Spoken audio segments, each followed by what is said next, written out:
pagi adik-adik sekalian, mudah-mudahan semalam sudah bisa beristirahat dengan baik, dan kita bisa, sebagian juga sudah, menerima materi, mudah-mudahan juga masih tetap semangat, masih tetap banyak space ya untuk bisa belajar ya. Nah, di sesi ini saya akan, melanjutkan apa yang disampaikan oleh Mbak Nikmat tadi ya. Jadi kita tidak akan mengulang, mungkin ada pengulangan sedikit-sedikit. Jadi kalau Mbak Nikmat tadi sampaikan tentang apa yang harus dilakukan step-stepnya, di sini saya akan lebih melihat kepada bagaimana dan mengapa ya. Bagaimana dan mengapa dalam setiap step tersebut kita harus berpikir kritis. Kemudian juga akan disampaikan juga beberapa daftar, pertanyaan yang bisa memandu kita untuk tetap berpikir kritis di dalam setiap step proses penelitian, gitu ya. Nah, sebelum itu adik-adik sekalian, saya ingin sebentar untuk recap ya, apa yang sudah kita pelajari di A11 tentang berpikir kritis kemarin. Mungkin udah, eee, berapa puluh jam mungkin sudah agak lupa ya, tapi juga, saya ingin menyoroti sedikit beberapa pertanyaan yang sangat menarik yang sudah diajukan oleh, teman-teman sekalian. Nah, ini akan hanya karena ada banyak sekali pertanyaan, saya akan rangkum saja ya, jadi pada intinya ada pertanyaan tentang, eee, apa sih yang perlu dan tidak perlu kita tanggapi? Subyek-subyek seperti apa yang, di mana itu krusial untuk, kita kita itu menanggapinya, bahwa ada kesalahan berpikir kritis dan sebagainya. Nah, di situ saya juga sudah sempat sebutkan ya, ada, kalau bagi saya sendiri ya, tentunya ini adalah judgement yang, masing-masing, adik-adik itu bisa apa ya, memakai judgement-nya sendiri-sendiri. Tapi kalau saya, tolok ukur saya adalah yang pertama adalah apakah, subjek tersebut menyangkut sains ya. Kalau menyangkut sains, pendapat atau argumen tentang sains maupun, kajian-kajian ilmiah, menurut saya itu memang seharusnya ditanggapi gitu ya. Kemudian yang kedua adalah hal-hal yang menyangkut, kepentingan publik ya. Jadi, pernyataan, argumen yang nanti implikasinya itu ada kemungkinan implikasi negatif terhadap publik.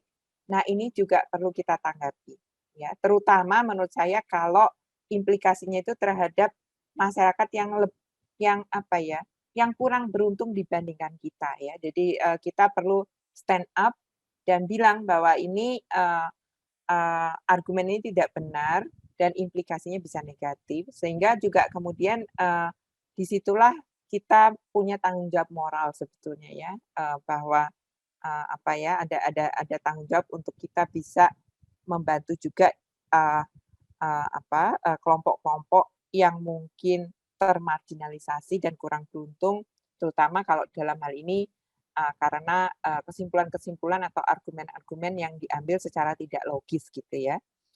Itu tentang apa subjek yang perlu. Nah, mungkin subjek yang tidak perlu itu adalah subjek yang, contohnya itu memang pilihan pribadi gitu ya, yang konsekuensinya juga akan, diterima oleh si pengambil opsi itu sendiri. Contohnya memang misalnya ya ada orang yang, eee, punya ketidaksukaan tertentu terhadap orang yang mempunyai karakteristik tertentu gitu ya, atau dari ras tertentu, atau dari agama atau, kepercayaan yang berbeda. Ya, suka tidak suka, ya sudah terserah gitu ya, mungkin nggak bisa jadi teman dekat, ya kita nggak bisa merubah hal tersebut. Akan tetapi, kalau si yang tidak suka ini membawanya kepada ranah, diskriminasi, ya misalnya saya paling nggak suka orang yang, kulitnya hitam misalnya gitu ya. Kemudian itu mempengaruhi saya dalam mengambil keputusan, penerimaan pegawai ya. Pegawai ini, wah ini orangnya hitam letek gitu, ini pasti nggak bisa kerja gitu ya. Nah, itulah yang nggak boleh ya, itu udah jadi logical policy yang di mana kita, memang ya harus stand up gitu ya. Itu yang pertama ya tentang apa yang perlu kita tanggapi, apa yang tidak.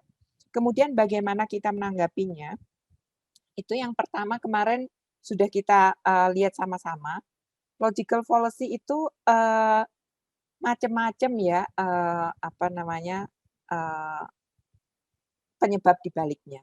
Ada yang karena kurangnya informasi, ada yang karena informasinya, dicampur adukin, padahal sebetulnya itu apa ya, mendivert aja, mengalihkan perhatian kepada, isu yang sedang yang sedang didiskusikan. Atau mungkin simply karena linguistiknya yang nggak benar. Atau, kemarin kalau, adik-adik ingat, yaitu tentang mungkin, asumsinya yang tidak betul, atau pengambilan, apa ya, kesimpulan yang, eee, lebih melihat kepada sebab akibat, padahal sebab akibat itu sebetulnya nggak ada gitu ya. Jadi inilah nanti yang, senjata ini yang bisa dipakai oleh adik-adik. Jadi kalau memang kita tahu ini ada logical fallacy dan sebabnya karena omission, ya dikejarnya ditambahkan, informasinya yang memang dibutuhkan itu apa yang dihilangkan. Atau mungkin, fallacy-nya itu karena asumsinya nggak benar. Nah, dikejarnya di sana. Asumsinya, apa, didiskusikan. Nah, Bapak atau Ibu kan pakai asumsi ini. Nah, asumsi itu, sebetulnya nggak benar karena begini begini begini.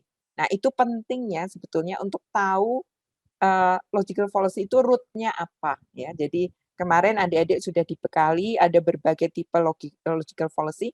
Nah, ini akan membantu sekali bagaimana kita mendiskusikan atau menyanggah argumen yang menurut kita nggak benar, ya. Jadi, nanti tolong dipelajari lagi, itu baik dalam lisan, debat, maupun dalam, apa, tulisan, itu kita nanti juga akan lihat ada, seringkali kalau di dalam, kalau kita masih belajar di S1 gitu ya, kalau di luar negeri nih ya, sering ditabrakin. Ada opini misalnya, setuju orang nggak pakai masker, di dalam, era pandemi ini, ada yang tidak setuju. Nah, kita ditabrakkan di dalam 2, kesimpulan ini atau 2 pendapat ini, nah kemudian disuruh memberikan argumentasinya.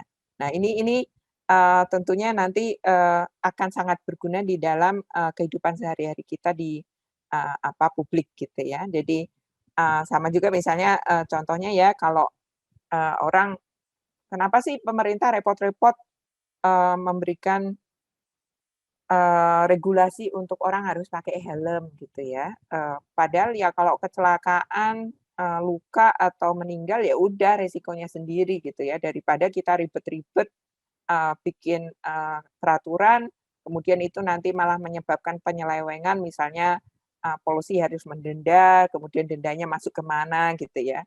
Nah, hal-hal seperti itu ini, apa, bisa dipikirkan secara, analitis gitu ya. Jadi misalnya, ya betul, make helm itu pilihan sendiri, kalau sakit atau jatuh atau meninggal itu, akibatnya, diterima sendiri gitu ya. Akan tetapi, sekarang misalnya dengan adanya BPJS ya, adik-adik ya, BPJS itu kan pakai duit pajak, duit rakyat ya. Sehingga, akhirnya kalau orang sakit, luka, jatuh, meninggal, atau perlu operasi, kalau meninggal nggak apa-apa ya, udah langsung meninggal, udah akibatnya terima sendiri. Tapi kalau sakit harus operasi, patah tulang dan sebagainya, itu kan, sebetulnya, kalau dia bagian dari, membernya BPJS, nanti kan itu akhirnya duit duit duit kita-kita juga gitu ya. Jadi sebetulnya hal-hal yang bisa dihindari, ya perlu dihindari gitu ya. Jadi, logical fallacy atau berpikir kritis itu, perlu dipakai untuk, melihat hal-hal yang seperti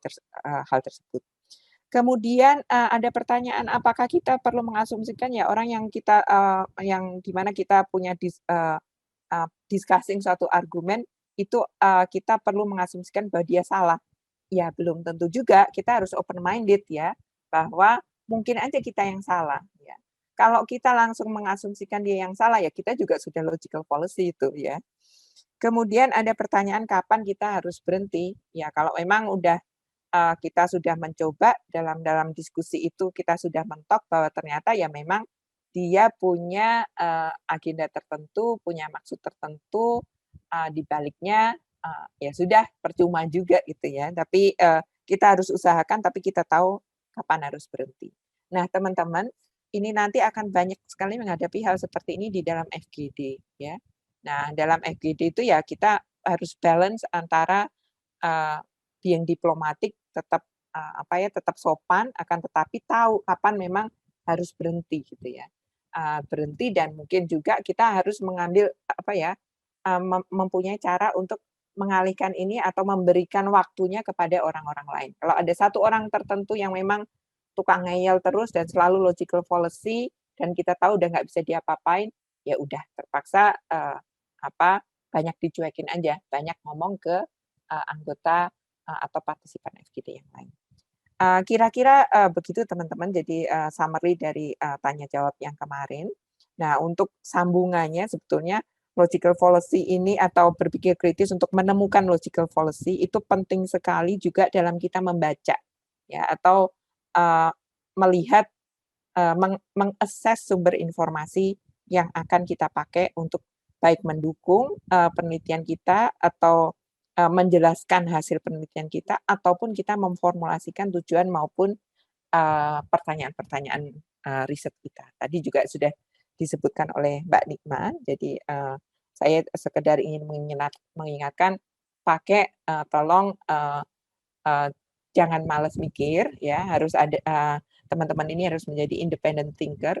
Ya nggak apa-apa kalau sudah ada berbagai argumen, tapi kalau ada tetap di dalam bahkan itu kalau dalam artikel dalam jurnal pun yang sudah peer reviewed kadang-kadang masih ada kesalahan logika itu. Jadi kita tetap harus berpikir secara independen, tidak berarti bahwa kalau yang nulis itu para ahli, kalau yang nulis itu sudah berpengalaman nulis beribu-ribu paper, itu selalu benar yang diomongin. Nggak selalu kayak gitu juga ya. Jadi kita lanjutkan di dalam sesi yang kedua tentang berpikir kritis ini. Jadi ada dua hal yang akan saya sampaikan di sesi ini. Yang pertama adalah langkah-langkah berpikir kritis dalam proses penelitian. Kemudian bagaimana dari situ kita bisa memilih atau merumuskan sebuah proyek penelitian. Ya. Untuk yang pertama, langkah-langkahnya itu di situ ada beberapa, tapi ini agak berbeda dengan yang disampaikan Mbak Nikma tadi. Di sini nih langkah ini kalau Mbak Nikma tadi step by step ya, jadi ada urutan, ada ordernya. Nah di sini ini kita tidak memakai order ya, jadi intertwine begitu. Masing-masing step itu mungkin bisa setiap saat direview dalam keseluruhan siklus proyek penelitian kita. Ya. Nah, ini sudah saya sampaikan kemarin, berpikir kritis dalam proses penelitian itu terutama harus melihat sebetulnya ya penelitian kita itu penelitian apa, gitu ya. Kalau ada penelitian akademis misalnya ya, yang misalnya bentukannya itu lebih kepada basic, penelitian yang basic, penelitian yang sifatnya eksploratory, penelitian yang sifatnya induktif, yaitu menciptakan ide, perspektif, dan argumen baru. Ada juga penelitian terapan, seperti yang kita lakukan saat ini kebanyakan adalah penelitian terapan, ya, menciptakan solusi kreatif terhadap berbagai permasalahan dalam suatu konteks tertentu. Ya, ini penting sekali. Jadi banyak hal yang tadi teman-teman tanyakan yang ada di dalam chat box tadi yang sebetulnya jawabnya akhirnya banyak yang tergantung tujuan penelitian kita gitu ya. Nah, kemudian hal yang kedua itu kita harus senantiasa sangat jelas ya pertanyaan kita itu apa ya. Kemudian disitulah seputar pertanyaan itulah kita mengembangkan jawabannya ya. Dan kita melakukan berbagai cara atau step untuk berpikir kritis ya dalam mengajukan pertanyaan maupun mengembangkan jawaban tersebut. Kemudian tadi ada pertanyaan juga di chat box pada saat sesinya Mbak Nima ya. Kalau dalam prosesnya kemudian kita ada mendapatkan informasi baru sehingga kelihatan bahwa ternyata penelitian kita itu baik tujuan maupun pertanyaannya harus direvisi, itu sama sekali nggak apa-apa ya. Jadi setiap saat memang kita perlu melihat kembali, merefleksikan dan merevisi secara konstan ya. Itu bukan satu dosa dalam suatu proses penelitian ya. Kemudian yang berikutnya ya dalam panduan ini kita akan melihat elemen pemikiran yang lebih besar dan saling terkait ya. Jadi kita akan bukan hanya melihat secara spesifik, tapi ini banyak kan di dalam terutama peneliti-peneliti muda, kadang-kadang kita terlalu spesifik ya, terlalu detail di dalam melakukan penelitian kita, sehingga tidak melihat sistem yang lebih besarnya, yang sebenarnya saling terkait. Sehingga pada saat menulis nanti susah gitu ya. Jadi framing itu sangat penting ya. Dan dalam framing itulah kita bisa meyakinkan calon pembaca kita atau calon pengguna dari hasil penelitian kita untuk melihat bahwa, "Oh iya ini berguna untuk saya, oh ini menarik," gitu ya. Nah, kalau kita terlalu sempit ya, konteksnya terlalu sempit dan hasilnya terlalu spesifik, akhirnya memang mungkin betul ya, penelitiannya valid, kemudian caranya juga sudah, robust, akan tetapi manfaatnya mungkin sangat sedikit gitu ya. Nah, saya akan coba melihat satu persatu, adik-adik tentang, berbagai, step atau langkah di mana kita bisa, diperlukan, proses berpikir, kritis ya. Seperti saya sampaikan ini bukan nomor 1, 2, 3 dan sebagainya, akan tetapi ini, proses ini, berkesinambungan di dalam satu proses penelitian. Nah, yang pertama adalah menentukan tujuan. Menentukan tujuan ini, cukup melibatkan proses yang mestinya panjang ya, karena, di sinilah kita merumuskan sebetulnya apa yang kita mau nanti di dalam, penelitian kita nanti ya. Eee, Misalnya, tujuannya mungkin adalah memahami masalah sosial dan mengusulkan solusi terhadap permasalahan. Kemudian, dalam konteks speed impact mungkin saya berikan contoh saja ya, kita dengar bahwa permasalahannya, eee dengan adanya lahan yang makin terdegradasi, dengan adanya perubahan iklim, dengan adanya pengelolaan lahan gambut yang, eee banyak dikeringkan, risiko kebakaran hutan dan lahan itu tinggi. Nah, padahal, masyarakat di suatu desa, katakan suatu desa A ya, itu sudah dari turun-temurun sebetulnya dia, membakar mungkin kalau di Sumatera Selatan itu sonor ya mungkin ya, untuk, sebelum, menanam padi dibakar dulu gitu ya. Dulu-dulu nggak apa-apa memang ya, akan tetapi karena itu tadi berbagai hal, ada, perubahan iklim global di mana kemudian terjadi cuaca ekstrim, kemarau yang berkepanjangan, kemudian juga lahan-lahan juga di sekitarnya juga sudah banyak terdegradasi, sehingga kalau suatu petak lahan dibakar itu gampang sekali nyebar dan tidak terkontrol gitu ya. Nah, oleh karena itu solusinya oleh pemerintah sudah banyak regulasi yang dimunculkan. Zero burning untuk land clearing, pokoknya nggak boleh. Nah, kalau kita lihat, kondisi di lapangan. Nah, masalah yang dihadapi petani, bukan mereka nggak mau, ya mereka juga terkena dampaknya kalau ada, kebakaran yang tidak terkontrol. Akan tetapi, mungkin yang, teman adik-adik perlu lihat juga, sebenarnya apa sih, kenapa kok mereka membakar dan, tidak bisa atau susah, merubah perilaku tersebut, ya. Nah, ini, kalau kita mau mencari suatu solusi supaya desa A itu tidak membakar lagi ya, jadi permasalahan kebakaran itu bisa diatasi, kalau asumsinya bahwa memang, kebakaran di sekitar desa A itu karena petani di desa A itu banyak yang membakar petak lahannya untuk land preparation begitu ya. Nah, ini bisa menjadi suatu, proyek penelitian ya untuk, mencari solusi supaya di desa A tidak lagi terjadi kebakaran ya. Nah, kemudian, kita harus banyak itu yang ditelusuri gitu untuk bisa, mendapatkan tujuan tersebut. Seperti tadi lumayan panjang ya saya cerita, jadi untuk dapat tujuan itu juga udah panjang yang harus dilihat. Nah, kemudian seorang peneliti kritis itu, harus tahu apa yang harus dicapai, mengapa hal tersebut harus dicapai ya. Kayak tadi misalnya supaya, desa A mendapat solusi tidak ada, petani yang membakar lagi. Kenapa itu penting? Kemudian juga siapa yang akan menerima manfaatnya kalau petani nggak bakar.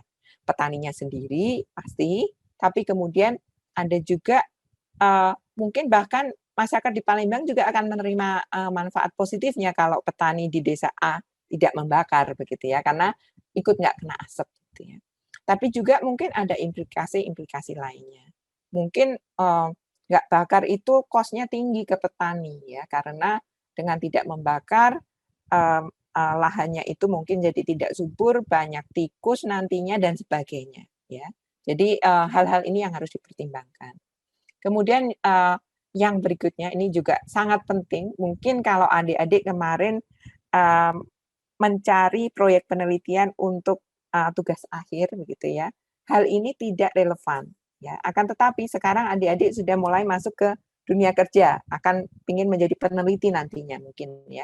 Kecuali kalau kita sangat kaya raya, di mana kita bisa tidak harus berpikir terhadap sumber daya atau sumber dana, itu ya sudah, terserah aja kita mau melakukan penelitian yang menurut kita manfaatnya banyak, kita lakukan gitu ya. Akan tetapi seringkali yang kita dihadapi oleh peneliti ikraf misalnya, dan hampir semua peneliti di dunia adalah mencari sumber dayanya atau mencari sumber dananya yang potensial untuk melakukan proyek penelitian tersebut. Nah, untuk mengetahui apakah apakah ada suatu donor tertentu akan tertarik untuk mendanai, teman-teman harus mempertimbangkan proyek penelitian tersebut itu berguna untuk siapa gitu ya.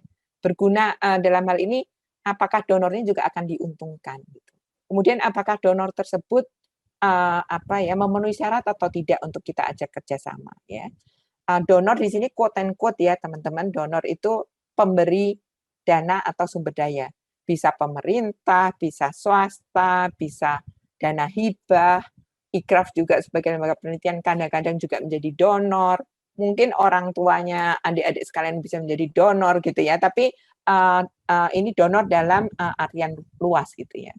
Jadi kemudian apakah nanti donor tersebut itu nanti akan terlalu nyetir atau enggak terhadap proyek penelitian kita. Kalau donornya terlalu nyetir, kemudian nanti malah penelitiannya tidak akan penuh dengan logical fallacy, ya sudah jangan. Itu berarti donor yang tidak memenuhi syarat gitu ya. Kemudian kemudian apakah nanti pada saat kita merumuskan tujuan ini dan sebagainya, apakah proposal atau tulisan-tulisan kita tentang tujuan itu nanti ditulis terutama untuk siapa? Untuk para ahli kah? Untuk para khalayak luas kah? Gitu ya. Kemudian sudah memasukkan argumen atau informasi yang relevan kah? Gitu ya. Jadi ini penting sekali ya untuk menentukan dalam kaitannya menentukan tujuan. Nah, ini berbagai pertanyaan yang mungkin teman-teman bisa pakai begitu ya, untuk untuk guiding kita ya, untuk memandu kita bahwa untuk memandu kita dalam berpikir kritis dalam menentukan tujuan. Jadi, pertama apa tujuan penelitian saya? Kemudian apa yang ingin saya capai? Apa saja yang ingin saya capai? Mungkin aja tujuannya satu, tapi capaian yang diinginkan itu banyak ya. Kemudian siapakah orang yang atau kelompok orang yang saya tuju untuk mendapatkan manfaatnya? Apakah dunia akademis kah? Ataukah si petani di desa A tadi? Ataukah pemerintah di level kampung? Apakah pemerintah di level kabupaten? Pemerintah di level provinsi? Apakah pihak swasta, perusahaan yang mungkin ada di sekitar desa A tersebut gitu ya? Kemudian implikasinya itu akan mempengaruhi siapa saja. Ya. Lalu selain itu lebih dalam apa yang ingin saya pahami atau pelajari. Ini tentang saya. Jadi ada saya juga ya. Apa nilai tambahnya untuk saya gitu ya.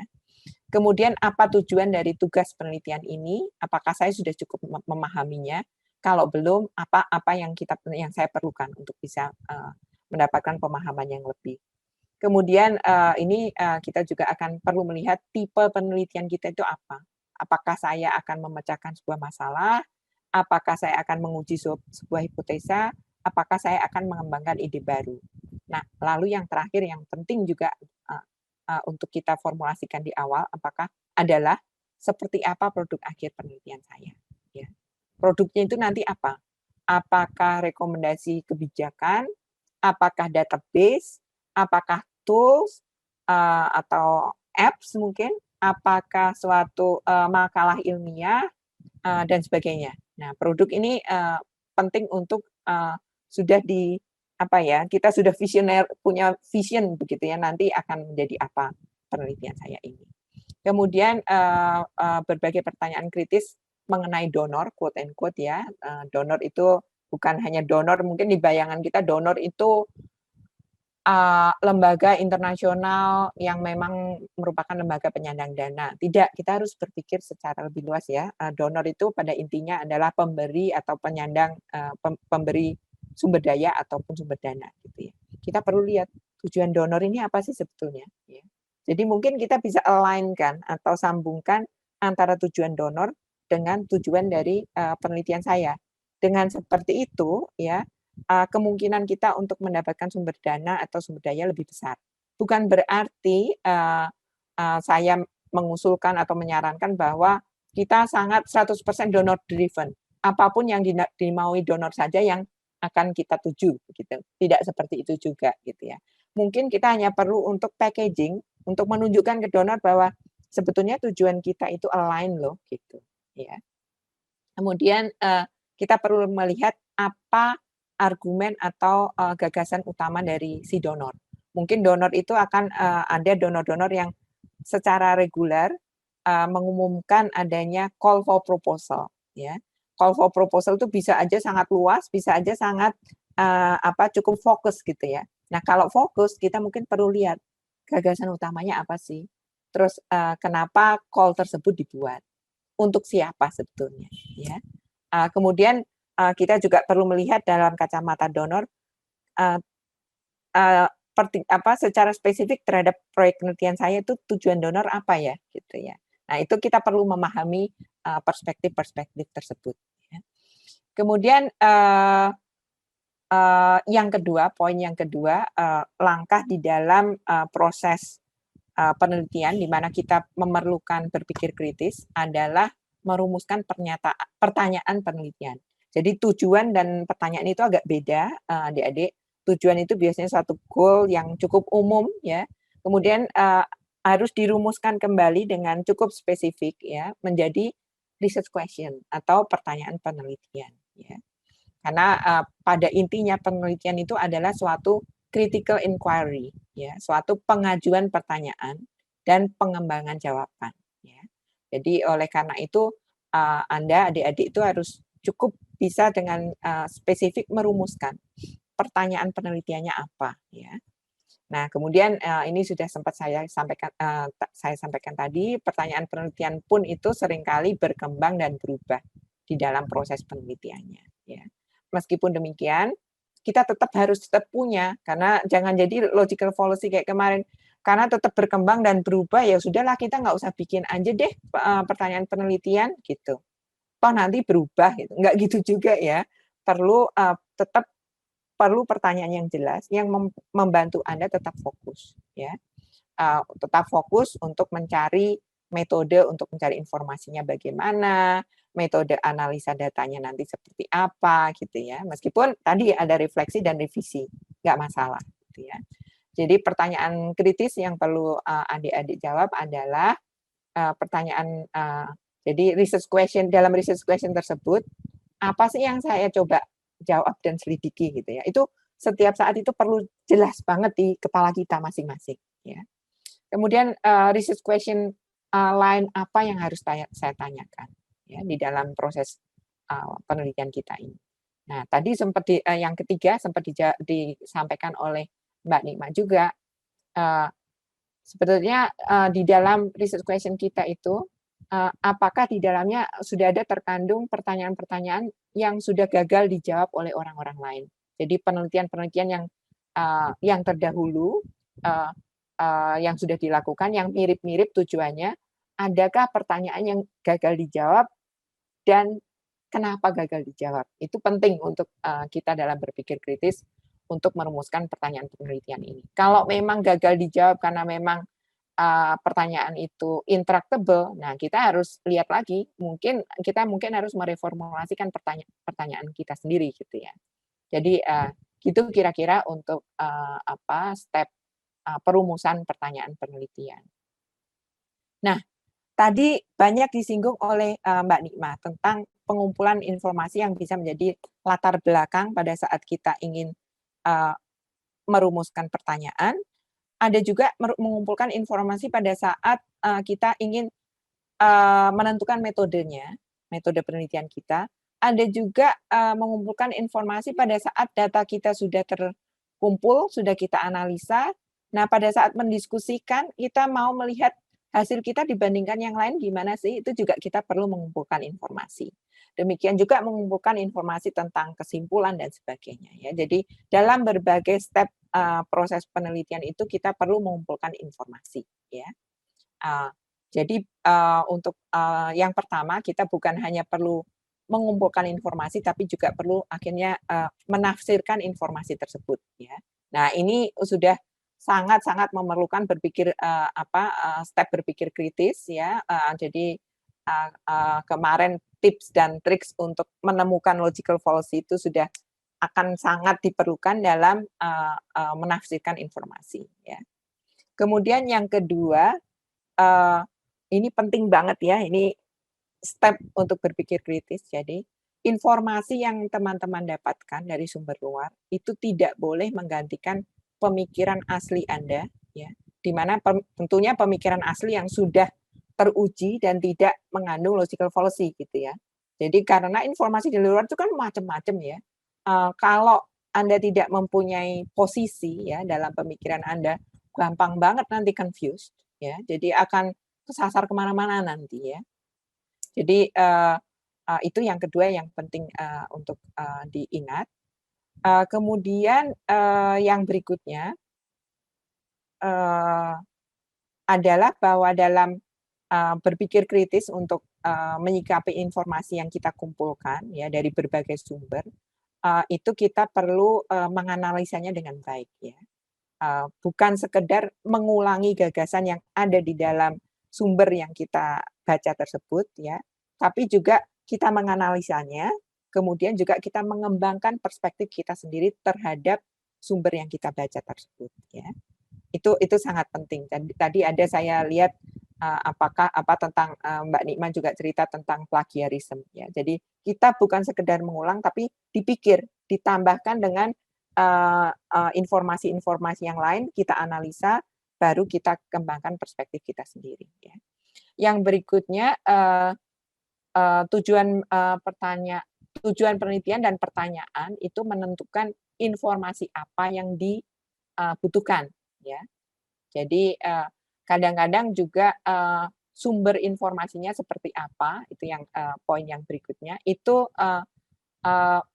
akan sangat ditentukan oleh tujuan penelitian dan pertanyaan Anda. Jadi apa informasi yang dibutuhkan, sumber apa yang bisa kita gali, itu sangat ditentukan oleh tujuan penelitian dan pertanyaan Anda.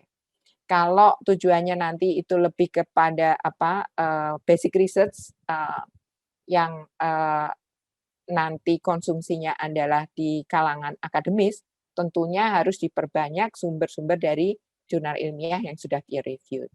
Ya. Akan tetapi mungkin ada penelitian-penelitian yang sifatnya terapan.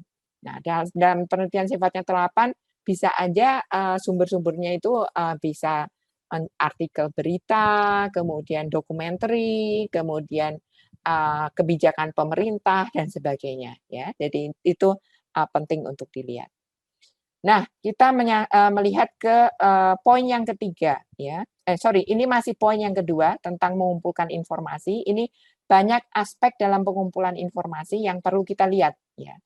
Yang pertama nanti akan kita lihat tentang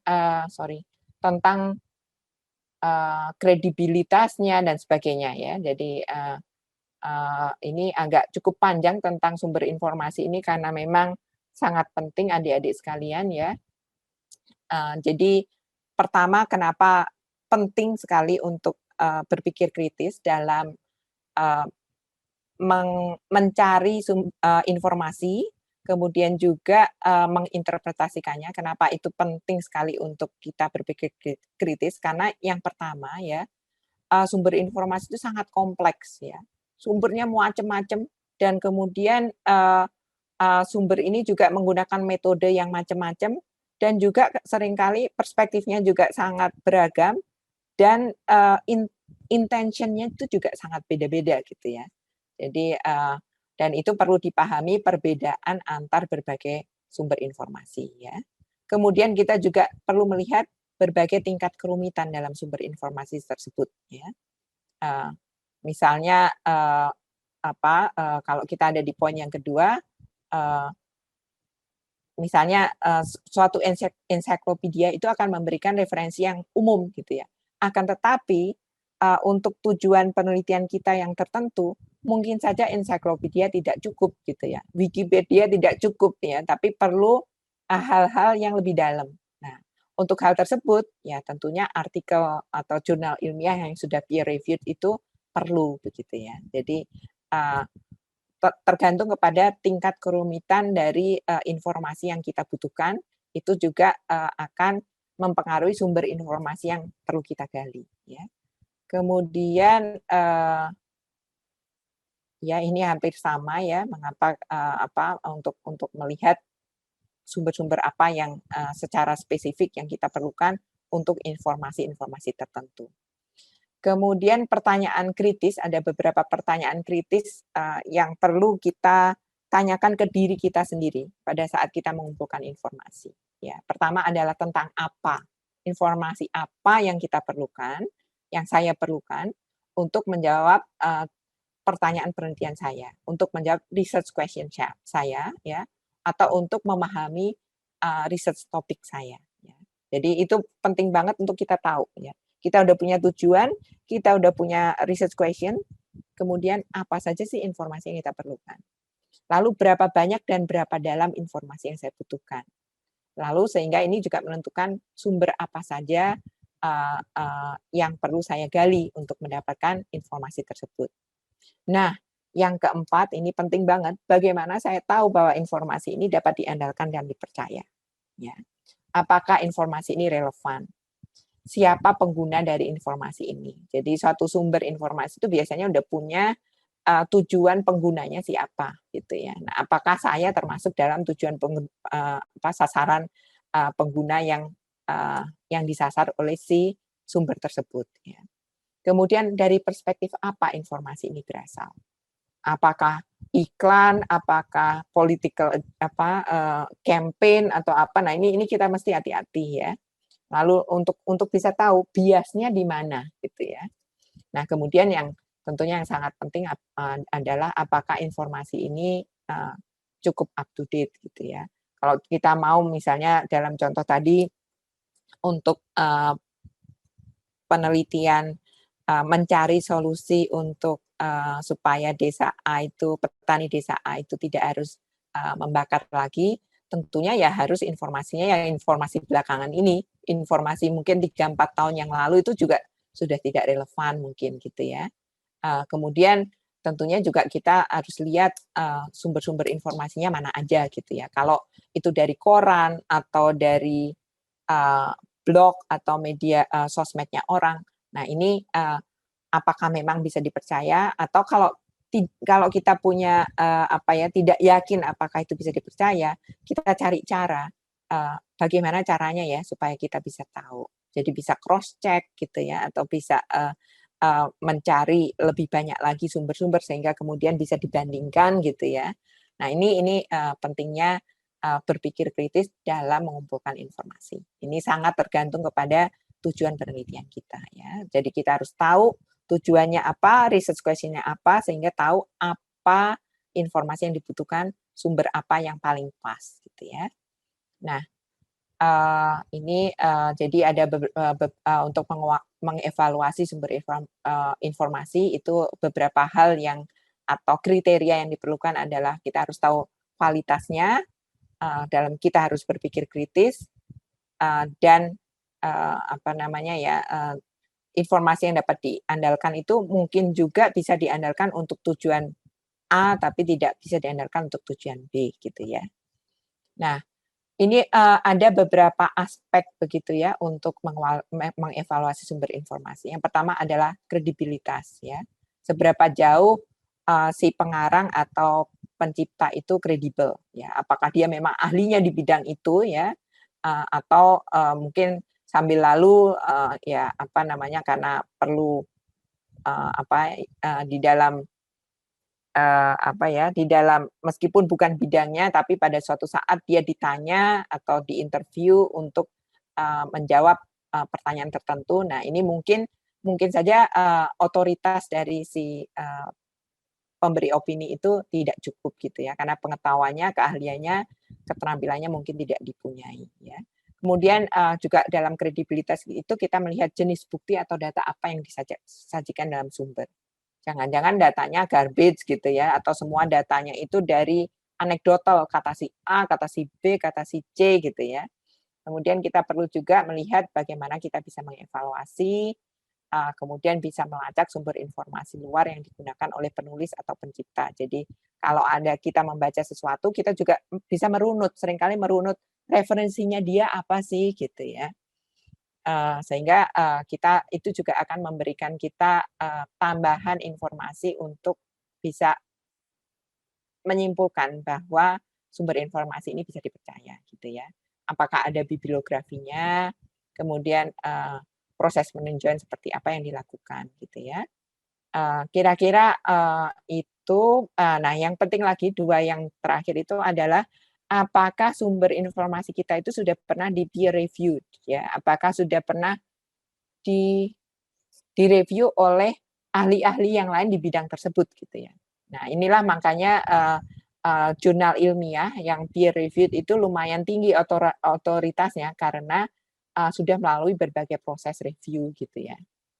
Dibandingkan misalnya kalau itu medsosnya orang atau berita di berita jurnalistik seperti itu. Kita lanjutkan, konteks juga penting. Jadi teman-teman perlu lihat dalam sumber informasi tersebut ya, tujuan dia apa sih sebetulnya. Jadi konteks pada saat dia menulis itu apa, audiensnya siapa, ya. Kemudian di dalam konteks ini ya, di dalam sumber informasi ini kita perlu tahu konteksnya sebetulnya topik utama apa sih yang sedang dibahas. Jangan-jangan sebetulnya ini cuma side discussion aja gitu ya, bukan inti dari pembahasan yang sedang dibahas oleh sumber tersebut. Nah, konteks itu sangat penting. Kemudian yang berikutnya sudut pandang juga sangat penting. Pada saat kita membaca atau mendengar dari sebuah sumber informasi, kita perlu tahu pandangan penulis atau pencipta informasi tersebut apa. Potensi biasnya seperti apa. Seperti tadi saya sampaikan, diulang-ulang lagi ya. Kalau itu iklan, ya misalnya, ya udah pasti ya ada bias ya. Nah, kalau itu pernyataan politik mungkin juga ada bias ya. Jadi ada berbagai perspektif yang perlu adik-adik pertimbangkan di situ ya. Kemudian kita juga perlu mempertimbangkan ya, si sumber ini bagaimana menganalisa topiknya ya. Apakah biasnya banyak gitu ya. Atau ada cara lain yang telah dipakai oleh penulis untuk mempelajari topik tersebut. Ya. Kemudian setelah itu kita refleksikan bagaimana sudut pandang saya sendiri sebagai pembaca, ya, untuk melihat sumber informasi tersebut. Ya. Yang berikutnya adalah kedalaman. Ya. Kita perlu lihat seberapa rinci argumen atau informasi yang disajikan dalam sumber, ya, seberapa umum atau spesifik, ya. Kemudian tentunya ya apakah ada logical fallacy-nya dan sebagainya itu perlu kita lihat ya. Kemudian kita juga perlu perbandingan dengan kedalaman sumber informasi yang lain. Jadi tentunya adik-adik nggak cuma punya satu sumber tapi beberapa. Nah, kita perlu membandingkan. Ya. Kemudian apakah bentuk sumber informasi tersebut? Apakah buku, apakah flyer, dan sebagainya. Ya. Apakah itu sesuai dengan tujuan saya di dalam research question saya dalam mencapai tujuan penelitian saya. Berikutnya adalah relevansi. Ya. Nah ini kadang-kadang juga untuk para peneliti yang mungkin belum terlalu berpengalaman, bahkan juga yang sudah berpengalaman, sumber informasi pada saat kita mau bikin pendahuluan ya, di mana kita perlu ada literatur review di situ, supaya banyak jumlahnya, referensinya, karena kata Pak dosen harus tidak boleh kurang dari sekian, nggak relevan pun masukin aja gitu ya. Nah ini akan mempengaruhi sebetulnya kualitas dari riset teman-teman gitu ya. Nah, kemudian juga bagaimana kita mensintesa dari berbagai sumber yang relevan tersebut itu penting ya. Kemudian apakah relevansi itu juga bisa dalam bentuk substance ataupun subjek, tapi juga relevansi dalam dalam kaitannya dengan waktu. Apakah memang masih relevan saat ini? Apakah ternyata sudah banyak perspektif baru yang perlu dipertimbangkan, gitu ya. Selanjutnya nih yang terakhir adalah tentang dampaknya atau implikasinya. Jadi kalau kita melihat membaca suatu informasi dari sumber tertentu, kita juga perlu lihat siapa sih yang terpengaruh oleh argumen atau informasi yang disajikan dalam sumber tersebut. Ini berkaitan juga dengan bias tadi. Apakah memang implikasi ini implikasi yang didesain ya. Jadi ini kadang-kadang perlu dilihat juga kalau teman-teman melihat tentang logical fallacy, apakah itu memang fallacy, nggak sengaja ya, salah gitu ya, ataukah memang tipuan begitu yang memang diarahkan supaya ada implikasi tertentu yang menguntungkan untuk si pemberi informasi ya. Jadi ini perlu dilihat dampaknya seperti apa, siapa, seberapa besar ya. Kemudian terhadap penelitian saya sendiri dampaknya seperti apa gitu ya. Nah, itu poin tentang sumber informasi. Nah, yang berikutnya adalah tentang pembelajaran konsep. Ya, ini penting banget juga ya.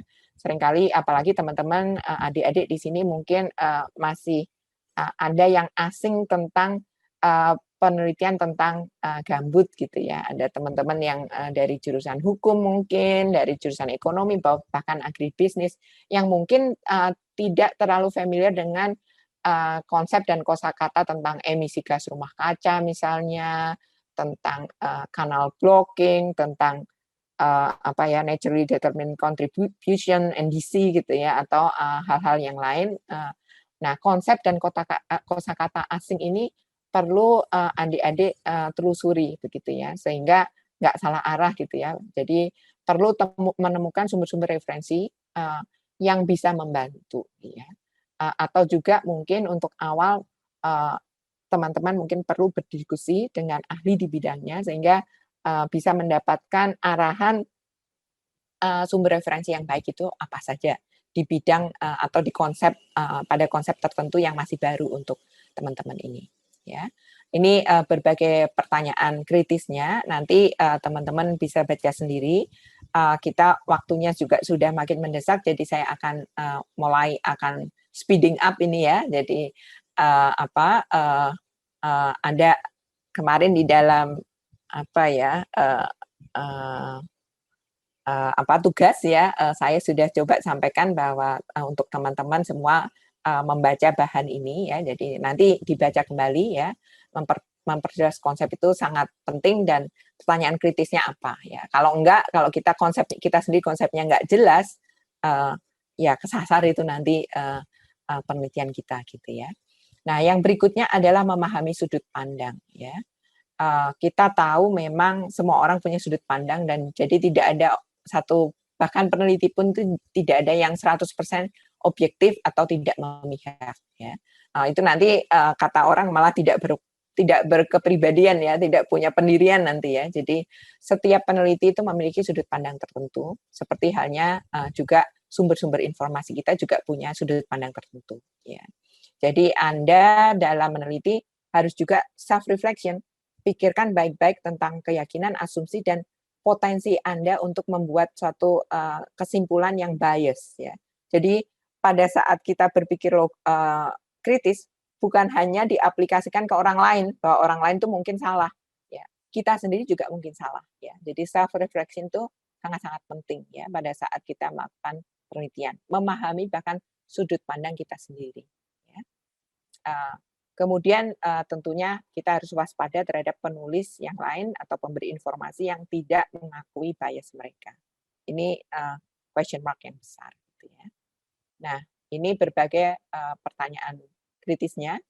Jadi nanti ada tugas adik-adik sekalian di mana dalam tugas ini adik-adik nanti perlu melihat lagi ini, mungkin perlu membaca dan mempraktekkan bahkan menjawab kalau ada hal-hal yang perlu dijawab. Ya. Jadi kita mungkin sebagai adik-adik mungkin sebagai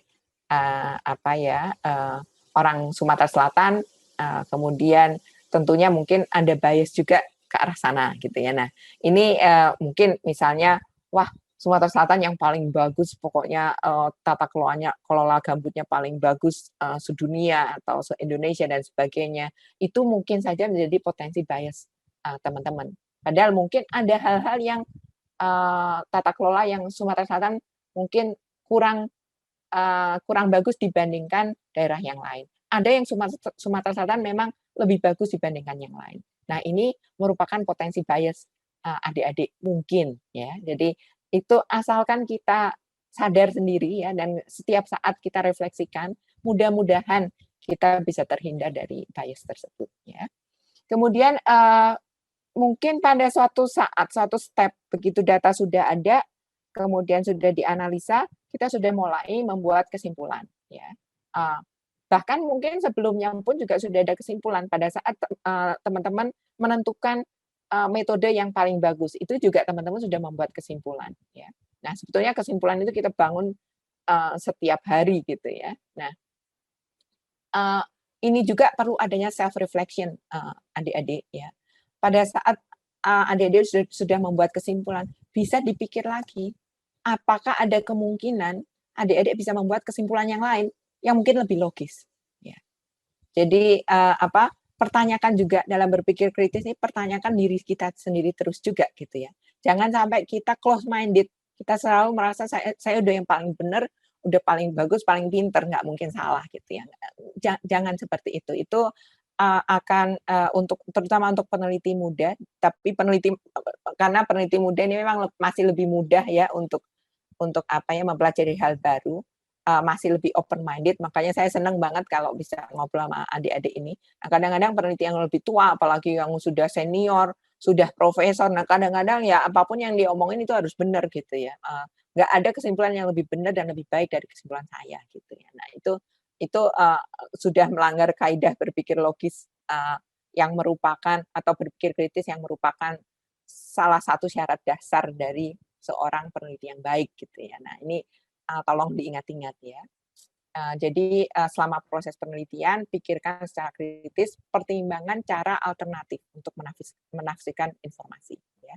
Sebenarnya ada buku yang bagus adik-adik itu Lying with Statistics itu juga menarik banget ya. Jadi satu data tertentu itu kadang-kadang bisa ditafsirkan dengan cara yang sangat berbeda ya, sehingga nanti kesimpulannya bisa beda banget. Nah itu kalau nggak salah saya masukkan sebagai bahan bacaan.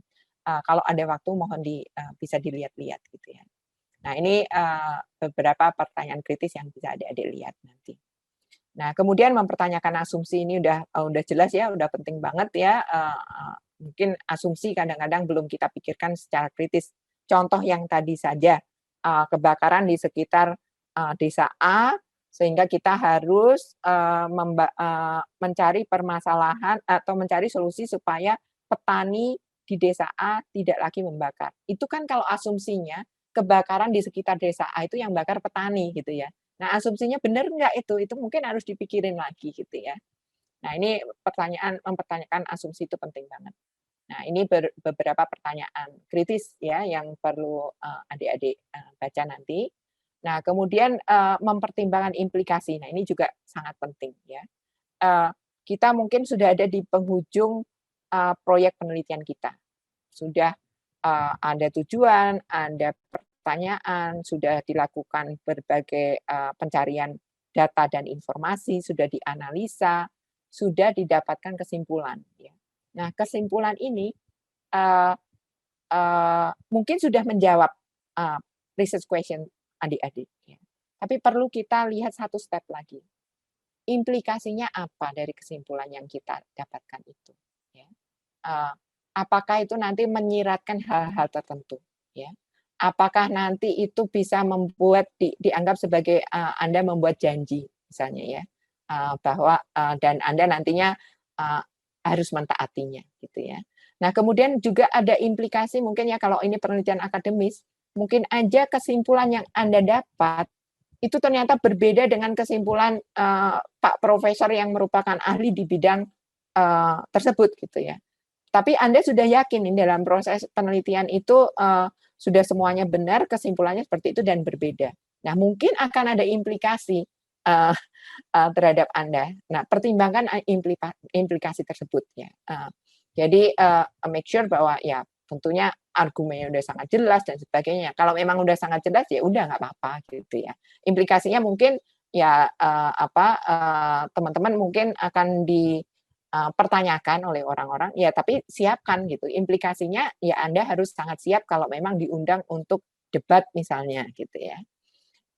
Itulah mungkin yang ingin saya sampaikan untuk poin yang terakhir di dalam poin-poin berpikir kritis untuk suatu proyek penelitian gitu ya. Ini berbagai contoh pertanyaan yang perlu adik-adik pertanyakan ke diri sendiri gitu ya. Nah, itu tentang langkah-langkah berpikir kritis dalam proses penelitian. Kita masuk ke yang kedua, adik-adik ini bahannya juga nggak terlalu banyak ya. Yang kedua ini adalah tentang memilih atau merumuskan sebuah proyek penelitian. Jadi kita udah tahu tadi langkah-langkahnya apa saja, Mbak Nikma juga sudah cerita step dari awal sampai akhir itu seperti apa. Nah, sekarang katakan adik-adik ini mau memilih atau merumuskan sebuah proyek penelitian. Bukan sebagai tugas akhir ya, bukan sebagai tugas akhir di dalam karya ilmiah untuk lulus S1 gitu ya, tapi satu penelitian yang lebih luas ya. Nah, kriterianya apa, langkah-langkahnya seperti apa. Ya. Nah, ini biasanya yang kita pakai itu kriteria memilih proyek penelitian itu cuma ada 3, gampang diingat ya. Pertama adalah tentang salience atau relevansi. Kedua adalah tentang kredibilitas, ketiga adalah tentang legitimasi. Ya. Tentang salience itu atau relevansi itu adalah melihat apakah proyek penelitian saya ini, ya, jadi katakan saya sudah punya calon atau kandidat proyek penelitian yang banyak gitu ya. Nah, mungkin salah satu cara untuk kita memilih adalah melihat sejauh mana manfaat dari si hasil proyek penelitian ini, ya. Calon pengguna saya siapa gitu ya. Jadi kalau kita udah tahu ya tipe penelitian kita apa ya, kemudian misalnya tadi pakai contoh tadi aja ya, pakai contoh tadi seputaran desa A itu sering kebakaran ya di lahan gambut ya. Kemudian apa namanya? Kemudian kita ingin meneliti hal tersebut ya, melakukan proyek penelitian untuk dengan tujuan supaya kebakaran atau risiko kebakaran di daerah tersebut bisa diminimumkan gitu ya. Nah, katakan kita sudah punya A, B, C, kemudian berbagai daftar panjang ya, kira-kira proyek penelitian kita apa gitu ya dalam topik tersebut ya. Nah, kemudian kita bisa lihat sebenarnya dalam memilih itu, misalnya aja kita punya misalnya gini ya, satu penelitian kita adalah calon penelitian kita adalah bahwa kebijakan yang dibuat oleh pemerintah pusat itu katakan hipotesanya itu tidak bisa dilakukan gitu. Nah, apa yang harus dilakukan? Itu merupakan mungkin salah satu dari contoh, salah satu dari kandidat penelitian. Yang kedua adalah mungkin proyek penelitiannya yang kedua adalah bagaimana solusi apa atau opsi apa yang bisa dipakai oleh petani untuk mereka bisa mempersiapkan lahan tanpa bakar. Ya. Mungkin kandidat proyek riset yang ketiga adalah bagaimana pihak swasta bisa membantu atau berperan di dalam penurunan resiko kebakaran hutan. Ya. Nah, ini kemudian bisa teman-teman pakai untuk melihat salience-nya. Jadi relevansinya seperti apa? Kalau tujuan Anda adalah supaya seputar desa A tersebut tidak ada kebakaran lagi, mungkin saja ya meneliti kebijakan di tingkat nasional itu agak terlalu jauh gitu ya. Nah, itu mungkin relevansinya ada, tapi mungkin terlalu jauh kalau dibandingkan dengan kandidat yang kedua atau kandidat yang ketiga gitu ya. Nah, kemudian kriteria yang kedua adalah kredibilitas, yaitu mengacu pada kepercayaan umum atau publik yang diberikan pada kualitas ilmiah dan teknis dari studi yang akan saya lakukan gitu ya. Jadi salah satunya adalah apakah saya sebagai peneliti punya expertise di bidang tersebut. Apakah kelompok atau partner saya dalam meneliti punya kredibilitas dalam bidang tersebut atau punya expertise dalam bidang tersebut ya.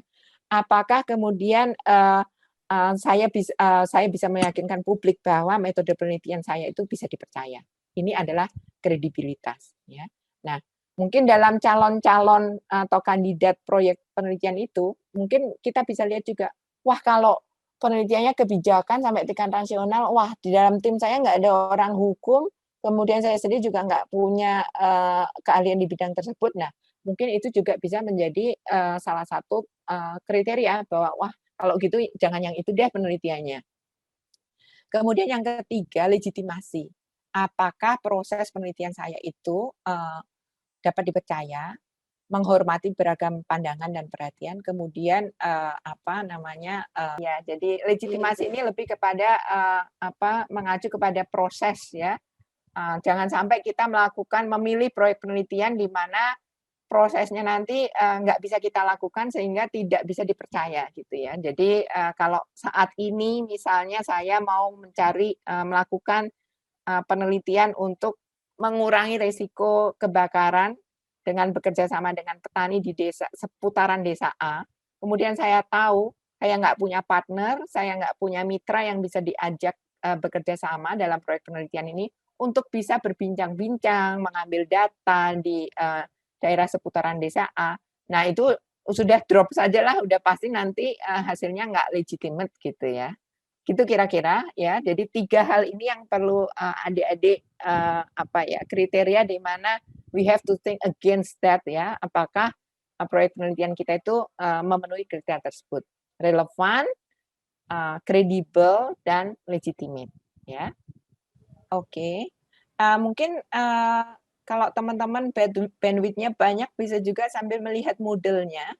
Jadi ada 5 langkah di situ, 5 langkah umum ya, bisa 5, bisa 6, bisa 7 ya, tapi kalau kita kumpulin gitu ya supaya bisa ingat 5 aja deh ya. 5 langkah dalam memilih proyek penelitian ya. Satu yang pertama adalah brainstorming ya. Diskusi yang banyak dengan teman-teman sejawat ya. Terus juga melihat apa yang terjadi di berita ya. Kemudian kita berpikir sendiri ya. Kemudian melihat apakah ada sesuatu yang memerlukan solusi kreatif gitu ya. Di mana kita punya minat maupun expertise di bidang tersebut ya. Jadi step pertama adalah brainstorming. Jadi di sinilah kita nanti akan dapat daftar panjang gitu ya, kemungkinan subjek penelitian kita itu apa ya. Jadi dari berbagai proses ini bisa baca, bisa dengar, bisa diskusi gitu ya. Kemudian yang kedua ya, itu yang perlu dilakukan, ini masih bagian dari jadi dari step yang pertama brainstorming, kemudian kita mulai juga membaca ya. Kalau tadi hanya diskusi, lihat apa yang terjadi di berita, kemudian lihat secara sepintas apa sih kita punya ide apa untuk solusi kreatif. Nah, yang kedua ini kita udah mulai baca, udah lebih formal gitu ya. Nah, mulai lagi dari subjek yang luas, jangan terlalu cepat sempit gitu ya. Jadi masih subjek yang luas, kita lihat apa hal-hal yang menarik yang bisa kita kontribusikan ya. Dan jangan hanya memilih yang kayaknya jelas dan mudah aja ya. Nah, tapi pertimbangan juga kepentingannya atau manfaatnya. Demikian juga tentang expertise kita. Mungkin saja ini agak jauh, tapi itu juga menjadi bagian dari self development kita. Mungkin kita bisa belajar hal yang baru dan sebagainya. Ya. Jadi di sini kesalahan umum yang terjadi adalah terlalu cepat langsung spesifik gitu ya, karena keburu-buru, wah ini udah kekejar waktu, ini deadline-nya kata Bu Zonya harus masuk tanggal 6 November, jadi cepet-cepet. Nah ini jangan terlalu cepat juga ya. memilih topik yang tepat itu adalah prosesnya eliminasi. Jadi panjang dulu kemudian dieliminasi. Jadi banyak baca, baca, baca, tapi bacanya harus kritis gitu ya. Kemudian yang ketiga, setelah itu persempit hingga topiknya sangat spesifik ya. Nah, di sini dari kedua ke ketiga ini cukup drastis, adik-adik. Jadi pada saat kita masih memilih itu memang harus daftar panjang ya, tapi begitu sudah persempit itu harus spesifik. Jangan sampai nggak fokus nanti ya. Jadi ekstrak fokus-fokus ya elemen-elemen yang terfokus dari subjek tersebut ya. Tentukan apakah layak dilakukan atau tidak ya. Kemudian ambil cukup waktu untuk belajar, untuk baca topik-topik yang ada gitu ya. Nah, mungkin dalam proses ini mungkin Anda akhirnya perlu ngubah topik lagi. Waduh, ternyata enggak lah, ini setelah sangat spesifik ternyata nggak menarik atau ternyata saya nggak akan mampu gitu ya. Nah, kemudian juga tambahkan konteks yang lebih spesifik ya, yang akhirnya akan mempertajam atau membuat fokus yang lebih baik terhadap proyek penelitian yang akan direncanakan ini. Baru setelah itu yang keempat adalah formulasikan pertanyaan, rumuskan ya. Nah, di sini juga perkaya dengan konteks, perkaya dengan informasi yang sudah didapatkan, dan pertanyaan ini harus sangat spesifik, harus sangat jelas, tidak ada ambiguity di situ. Ya. Baru setelah itu yang kelima, buat garis besarnya. Jadi pertanyaan tersebut ditulis, ya, kemudian baca lagi tulisan itu, ya. Apakah ada logical fallacy enggak, sudah argumennya disusun dengan baik atau tidak gitu ya. Kalau masih ada perlu direvisi lagi, ditulis lagi. Kemudian baca lagi. Jadi ada proses yang berulang di situ, ya.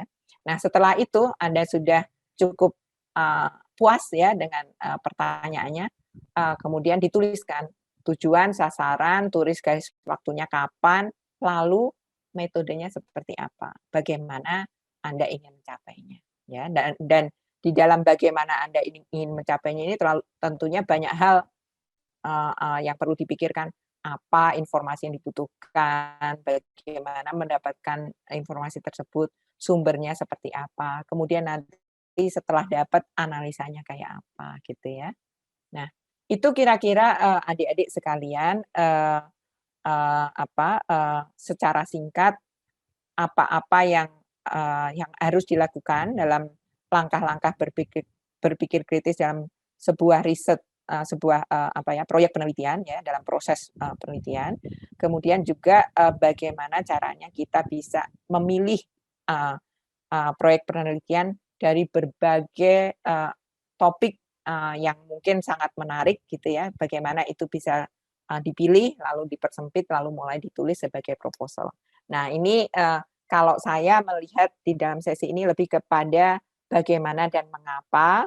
Nah, Mbak Nikma tadi sudah banyak secara teknis menyampaikan apa yang harus dilakukan, A, B, C, dan sebagainya. Nah, ini kita gabung jadi satu. Apa yang harus dilakukan, bagaimana melakukannya, bagaimana kita berpikir untuk melakukan hal tersebut, bagaimana kita bisa berpikir kritis dalam setiap stepnya. Lalu yang terakhir adalah kemudian mungkin ini yang akan menjadi motivasi yang sangat baik untuk adik-adik adalah mengapa. Mengapa sih kita perlu berbagai hal ini gitu ya. Jadi ini yang sering sekali yang hilang di dalam berpikir kritis itu adalah kita nggak tahu mengapa. Nah, ini dalam pendidikan kita di Indonesia ini memang sejak pendidikan dini sampai pendidikan akhir itu seringkali mengapa itu tidak kelihatan. Kita dijejeli dengan apa ya, kemudian sangat preskriptif tentang bagaimana, tapi lupa ditekankan tentang mengapanya. Nah, karena setiap saat di dalam kita berpikir, kemudian melakukan riset kita, pikirkan mengapa ya, mengapa kita perlu ini.